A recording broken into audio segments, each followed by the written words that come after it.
Good afternoon students. देखिए बेटा, आज का जो दिन है वो हम सब उत्तराखंड वासियों के लिए बड़े गर्व का दिन है, क्योंकि जब भी उत्तराखंड की महान विभूतियों का जब जिक्र होता है तो कहीं ना कहीं हम सबका एक कर्तव्य है कि हम उनके बारे में ज़्यादा से ज़्यादा जानें। तो आज एक ऐसी ही उत्तराखंड की महान विभूति श्री इंद्रमणि बडोनी जी का जन्मदिन है, और इनका जो कार्य क्षेत्र रहा है वो विविधता में आपको देखने को मिलेगा। ठीक है बेटा, इंद्रमणि बडोनी जी का जन्म 24 दिसंबर 1924 को उत्तराखंड माफी चाहूंगा मैं, उस टाइम उत्तर प्रदेश था। तो उत्तर प्रदेश का जो आपकी टिहरी रियासत थी उसके अंदर एक विकासखंड था जखोली, उसके अंदर एक गांव था अखोड़ी। तो गांव अखोड़ी में इनका जन्म हुआ था, और उस समय इन्होंने जो अपनी शुरुआती जो शिक्षा है वो ग्रामीण परिप्रेक्ष्य में ही ली थी, और अपनी उच्च शिक्षा के लिए ये देहरादून गए थे। तो उस समय हमारा देश आज़ाद नहीं था, गुलामी की जंजीरों में जकड़ा हुआ था। और जैसे ही उस समय रियासतें होती थी, टिहरी रियासतें, तो टिहरी रियासत में जो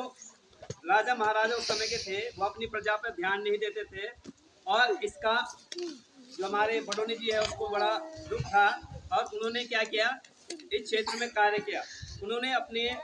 मतलब पहाड़ की संस्कृति को और सभ्यता को बचाने के लिए उन्होंने अंग्रेजों के विरुद्ध एक लड़ाई छेड़ दी, और अपनी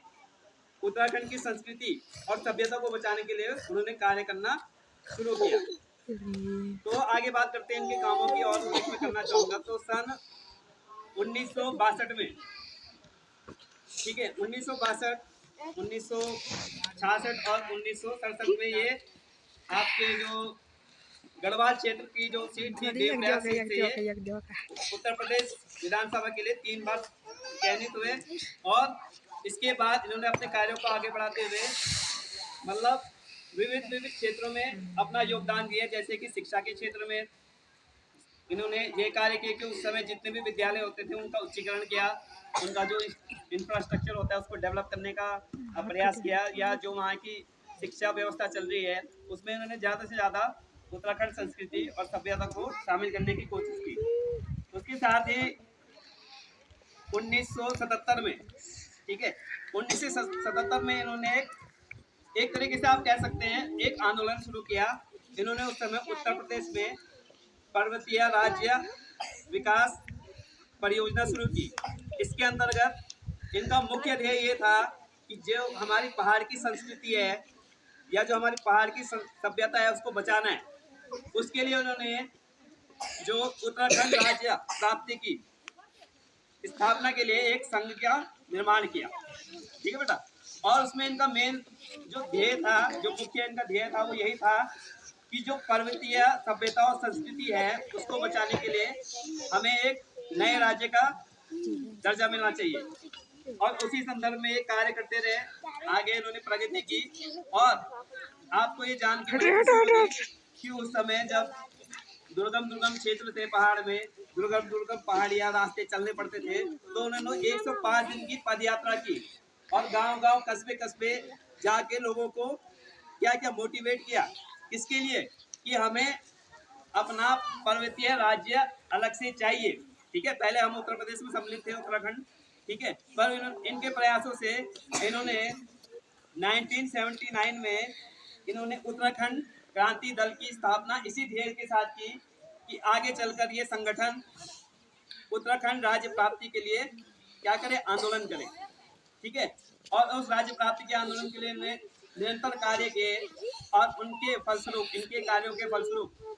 क्या हुआ कि हमको 9 नवंबर 2000 को अपना एक पृथक आप पहाड़ी राज्य कह सकते हैं, उत्तराखंड की प्राप्ति हुई। ठीक है बेटा, तो ये जब संघर्ष इनका चल रहा था उत्तर प्रदेश जो सरकार थी उनकी दमनकारी नीतियों से परेशान होकर इन्होंने 4 अगस्त 1999 में,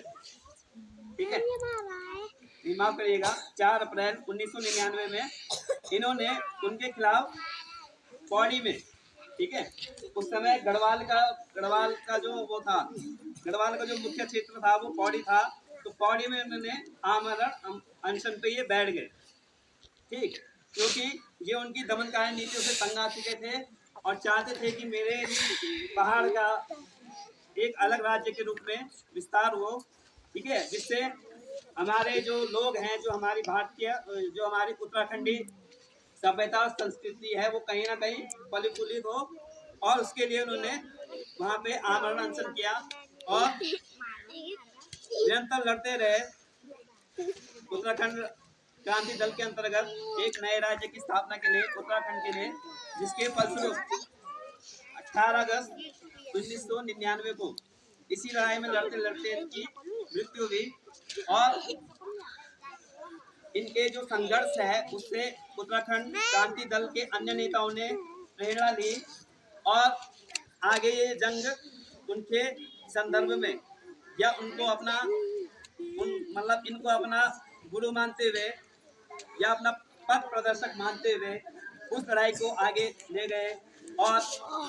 इनके कठोर परिश्रम और उनके जो दल था उनके कठोर परिश्रम के परिणाम स्वरूप हमें 9 नवंबर 2000 को अपना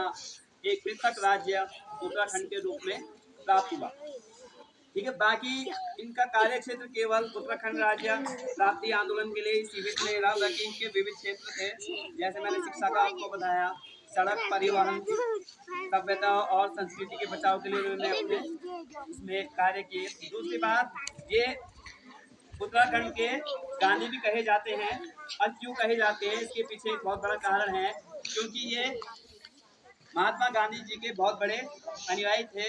जितने भी इन्होंने संघर्ष किए वो सत्य, अहिंसा,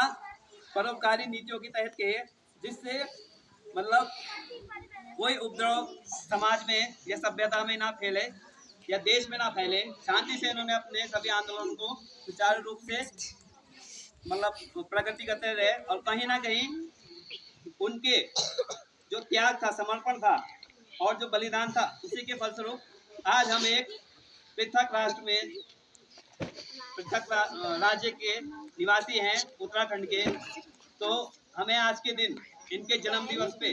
आप सब बच्चों को मालूम होना चाहिए कि इनका जन्म दिवस पूरे उत्तराखंड में संस्कृति दिवस के रूप में मनाया जाता है। क्योंकि ये जीवन भर अपनी सभ्यता,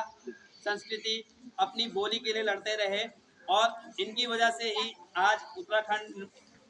राज्य में हम निवास कर रहे हैं। अगर ये नहीं होते, ये इतने महान कार्य नहीं करते, तो आज हमें अपना एक पृथक राज्य उत्तराखंड नहीं मिला होगा। और इसी संदर्भ में ज़्यादा समय न लेते हुए अपना वक्तव्य समाप्त करना चाहूँगा